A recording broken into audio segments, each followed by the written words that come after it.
Times Influence Initiative. The Digital India Summit and Awards 2017, hosted annually by the Times Network and now in its third edition, has become a thought leadership platform on powering the country's digital economy.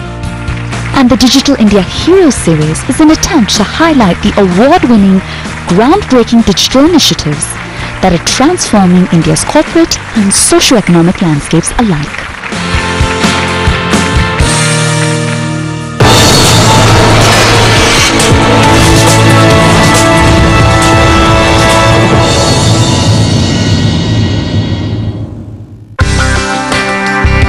Welcome to the Digital India Summit Winners Series.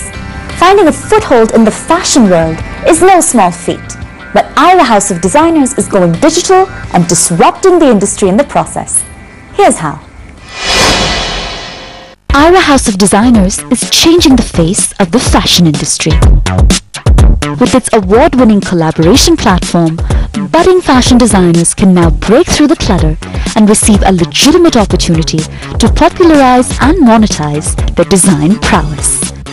By leveraging digital technology to crowdsource innovative design concepts, Ira has adopted an entrepreneurial approach to bringing fashion talent to the forefront. There's no shortage of fashion design talent that never sees the light of day on the runway. Why is that in your view? It's very true that there are lots of people who are talented fashion experts and designers and they don't get a chance. There are three main reasons to it. One is access. The access reason being that if they are from a place like a Jaipur or an Aurangabad or a Jharkhand, they never get to reach out to the audience that actually will buy their clothing, right? Who have the disposable income to afford that. Therefore, access becomes a huge challenge. The second and the most important thing, you have to invest. Because if you talk about the fashion industry as such, not everybody today goes to a bank and can get a loan or get a funding from a VC or an equity partner who are investing their talent for a long-term proposition. So everybody wants to see instantaneous results, right? So not everybody has the financial backing to become a Sabyasachi or a Tarun Tahliani. So there are dreams that are dying in households every day. And the third and the most important aspect is communication.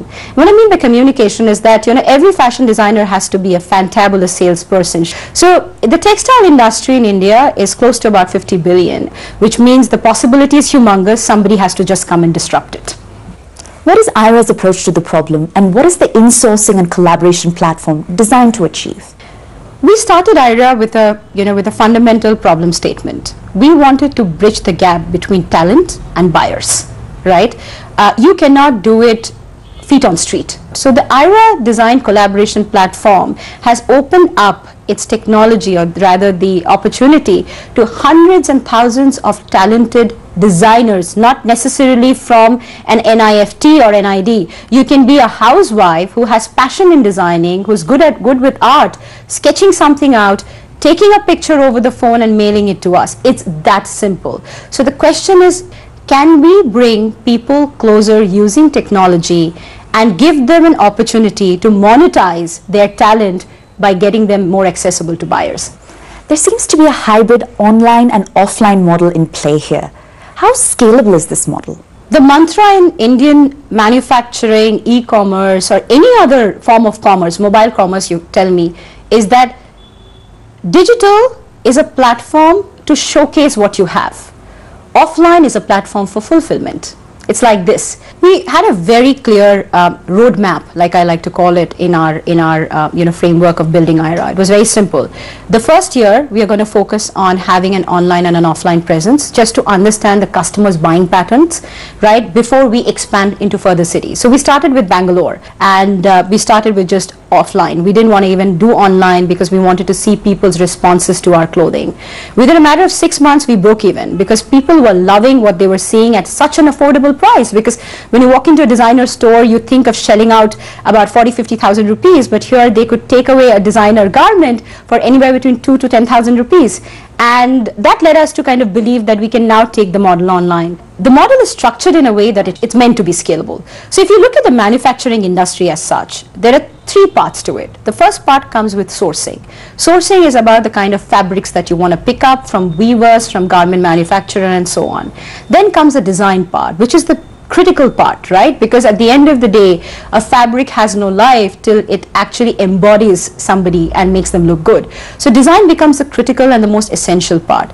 And always the challenge with most boutiques and fashion houses has been the lack of talented designers, because they're always looking to pick up people from institutions. And where do they find them? After they leave the institution, they go back to where they came from, or maybe working with larger fashion brand names and never get to have a name of their own. So with IRA, the scalability part is that talent is already there. We know that the market demand is already there because the exports are increasing by almost 10% year on year. The number of people who can afford, clothing is kind of, when I say clothing, is curated clothing, is increasing by 17% year on year. So demand is there. The lack of supply was the talent. And the third important angle is manufacturing, which we already have, because manufacturing pretty much is like a structured, conventional method of doing production. For fashion designers, protection of their design, which is ultimately their IP, is everything. How do you incentivize them to participate in this platform? Now, the first thing that we are doing is we are not restricting ourselves to designers with a degree, right? We are opening our platform to anybody who's talented. Secondly, what we are doing is, the way we are building loyalty is by royalty. So for every sale that happens, they get a royalty. So now think about it. If I tell you there is a lifelong possibility to make revenue, wouldn't you be loyal to me? So we have a strong legal team that works with the designers to ensure that they have an exclusivity contract with us and they're not sharing the same designs with anybody else. Plus, the technology enables us to crawl across all live data sources to avoid any kind of plagiarism in design. So we are also building intellectual property in design. So think about it. Technology is enabling us not only to bridge the gap between talent and demand, but also enabling us to avoid intellectual property violation in design standards. So we are building a new method of quality and standardization in the design world itself. And what success have you had bringing first-time designers into the fold? That's a brilliant question you asked me, and that was the whole motto, or rather the vision with which we built IRA, that how we can allow talent who've never been recognized to get a foothold in this industry. So currently IRA has over 120 designers who've been contributing on our platform on a regular basis, and 82% of them are absolutely new.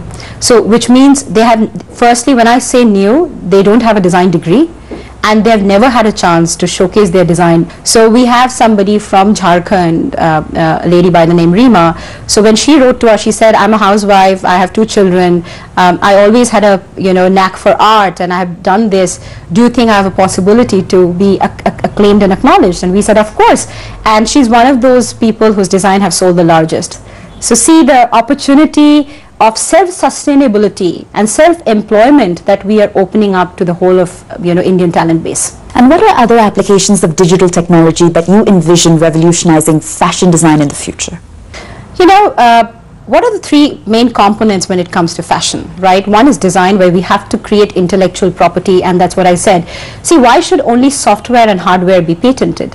Design can be patented as well, because it is something which is a curation of your mind. It is indelible, it is important. So you should be able to create intellectual property, and that's the way we're going to safeguard our garments, our interests. Technology that will enable us to create intellectual property in design will be a big disruption, which we're working towards. The second important part is fabric. Now, sourcing has to become automated. When I mean automated, sourcing cannot be just restricted to just India alone. There are Southeast Asian countries that have tremendous weaves that they can send back to India, so there can be a cross collaboration there as well. Like almost 62% of fabrics get wasted, okay, when it comes to manufacturing. And what I mean by getting wasted is very simple. Because of the inavailability of good technology, it's very difficult to ascertain the total amount of fabric required for each cut. So I think these are the 3 areas where there is huge opportunity to evangelize, to automate, and to innovate and make manufacturing a much more disruptive and technology-oriented industry.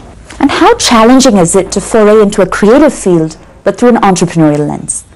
I've always learned this, Pooja, when I was growing up, and I'm a big follower of Swami Vivekananda and his teaching. And he says a good leader identifies people better than him or her to lead the guard, right? So I'm not a fashion designer. I like wearing good clothes. And I was looking out for people who could provide me that.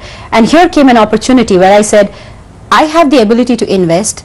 I have the technology acumen to be able to kind of provide that infrastructure. How about I reduce my time to market by not hiring designers, but by insourcing design talent from elsewhere, right? So I'm an investor. I'm somebody who has a vision to make this industry disruptive, to ensure that we are able to reach scale, sustainability, and we are making exclusive designs affordable. It's time for a short break, but up next, our Digital India Summit Winner Series continues. We'll be right back.